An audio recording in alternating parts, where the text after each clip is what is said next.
Battlefield of the Mind by Joyce Meyer.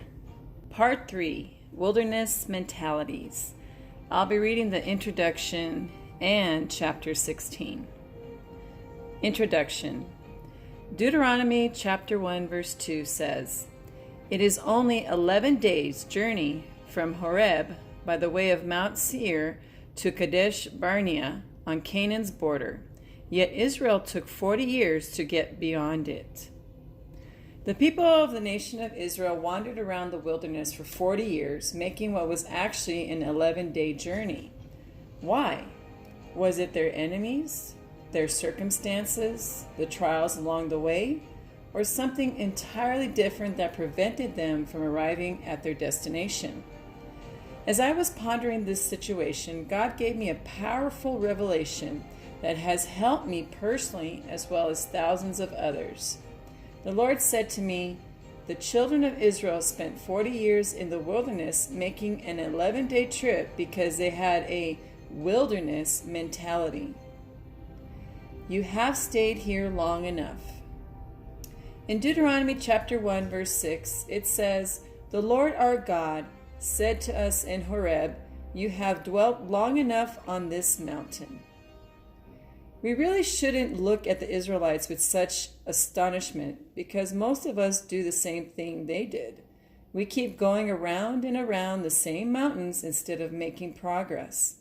The result is it takes us years to experience victory over something that could have and should have been dealt with quickly. I think the Lord is saying the same thing to you and me today that He said to the children of Israel in their day. "You have dwelt long enough on the same mountain. It is time to move on." Set your mind and keep it set. Colossians chapter 3 verse 2 says, "And set your minds and keep them set on what is above, the higher things, not on the things that are on the earth." God showed me 10 wilderness mentalities that the Israelites had that kept them in the wilderness. A wilderness mentality is a wrong mindset. We can have right or wrong mindsets. The right ones benefit us and the wrong ones hurt us and hinder our progress. Colossians chapter 3 verse 2 teaches us to set our minds and keep them set. We need our minds set in the right direction. Wrong mindsets not only affect our circumstances, but they also affect our inner life. Some people have a wilderness type life because they are wilderness. There was a time when my circumstances were not really bad, but I could not enjoy anything in my life because I was a wilderness inside. Dave and I had a nice home, 4 lovely children, good jobs, and enough money to live comfortably. I could not enjoy our blessings because I had several wilderness mentalities. My life appeared to me to be a wilderness because that is the way I saw everything. Some people see things negatively because they have experienced unhappy circumstances all their lives and can't imagine anything getting any better. Then there are some people who see everything as bad and negative simply because that is the way they are on the inside. Whatever its cause, a negative outlook leaves a person miserable and unlikely of making any progress toward the promised land. God had called the children of Israel out of bondage in Egypt to go to the land He had promised to give them as a perpetual inheritance, a land that flowed with milk and honey and every good thing that they could imagine, a land in which there would be no shortage of anything they needed, a land of prosperity in every realm of their existence. Most of the generation that the Lord called out of Egypt never entered into the promised land. Instead, they died in the wilderness. To me, this is one of the saddest things that can happen to a child of God, to have so much available and yet never be able to enjoy any of it. I was one of those people for many years of my Christian life. I was on my way to heaven, but I was not enjoying the trip. I was miserable in the wilderness, but thank God for His mercy. a light shone in my darkness, and he led me out. I pray that this section of the book will be a light to you and prepare you to walk out of your wilderness into the glorious light of God's marvelous kingdom. Chapter 16. My future is determined by my past and my present. Wilderness mentality number 1. In Proverbs chapter 29, verse 18, it says, "Where there is no vision, the people perish." The Israelites had no positive vision for their lives, no dreams. They knew where they came from, but they did not know where they were going. Everything was based on what they had seen and could see. They did not know how to see with the eye of faith. Anointed to bring deliverance. Luke chapter 4, verse 18 and 19 says, "The Spirit of the Lord is upon me, because he hath anointed me to preach the gospel to the poor. He hath sent me to heal the brokenhearted, to preach deliverance to the captives, and recovering of sight to the blind, to set at liberty them that are bruised, to preach the acceptable year of the Lord." I come from a background of abuse. I was raised in a dysfunctional home. My childhood was filled with fear and torment. The experts say that a child's personality is formed within the first 5 years of his life. My personality was a mess. I lived in pretense behind walls of protection that I had built to keep people from hurting me. I was locking others out, but I was also locking myself in. I was a controller, so filled with fear that the only way I could face life was to feel that I was in control, and then no one could hurt me. As a young adult trying to live for Christ and follow the Christian lifestyle, I knew where I had come from, but I did not know where I was going. I felt that my future would always be marred by my past. I thought, how could anyone who has the kind of past I do ever be really all right? It's impossible. However, Jesus said that he came to make well those who were sick, brokenhearted, wounded, and bruised, those broken down by calamity. Jesus came to open the prison doors and set the captives free. I did not make any progress until I started to believe that I could be set free. I had to have a positive vision for my life.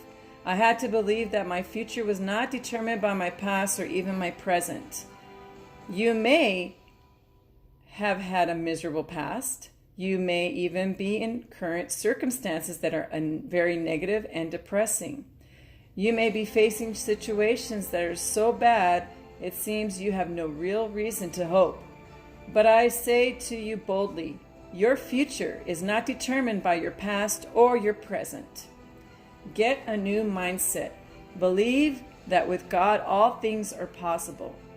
See Luke chapter 18, verse 27. With man, some things may be impossible, but we serve a God who created everything we see out of nothing. See Hebrews chapter 11, verse 3. Give him your nothingness and watch him go to work. All he needs is your faith in him. He needs for you to believe, and he will do the rest. Eyes to see, ears to hear. Isaiah chapter 11, verses 1 through 3. And there shall come forth a rod out of the stem of Jesse, and a branch shall grow out of his roots.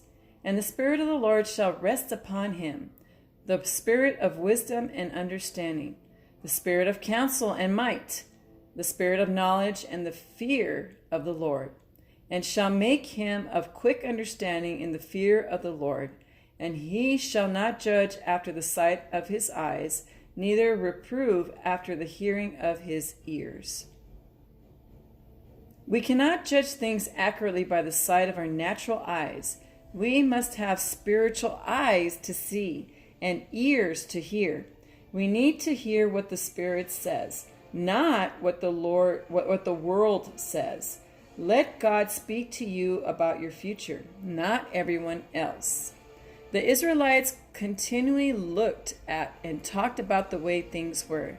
God brought them out of Egypt by the hand of Moses, talking to them through him about the promised land. He wanted them to keep their eyes on where they were going and off where they had been. Let's look at a few scriptures that clearly depict their wrong attitude. What is the problem? Numbers chapter 14, verse 2 and 3. All the Israelites grumbled and deplored their situation, accusing Moses and Aaron, to whom the whole congregation said, "Would that we had died in Egypt, or that we had died in this wilderness. Why does the Lord bring us to this land to fall by the sword? Our wives and little ones will be a prey. Is it not better for us to return to Egypt?" I encourage you to look over this passage carefully. Notice how negative these people were, complaining, ready to give up easily, preferring to go back to bondage rather than press through the wilderness into the promised land. Actually, they did not have a problem. They were the problem. Bad thoughts produce bad attitudes. Numbers chapter 20, verses 2 through 4. Now there was no water for the congregation, and they assembled together against Moses and Aaron. And the people contended with Moses and said, "Would that we had died when our brethren died in the plague before the Lord.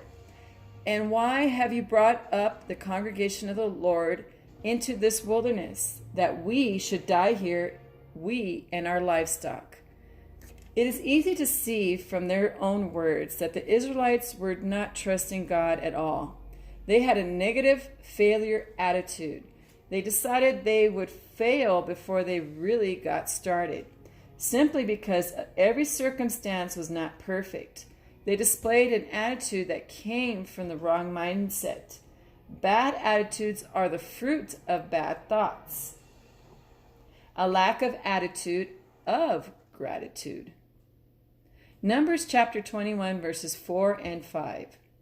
And they journeyed from Mount Hor by the way to the Red Sea, to go around the land of Edom. And the people became impatient, depressed, much discouraged, because of the trials of the way. And the people spoke against God and against Moses.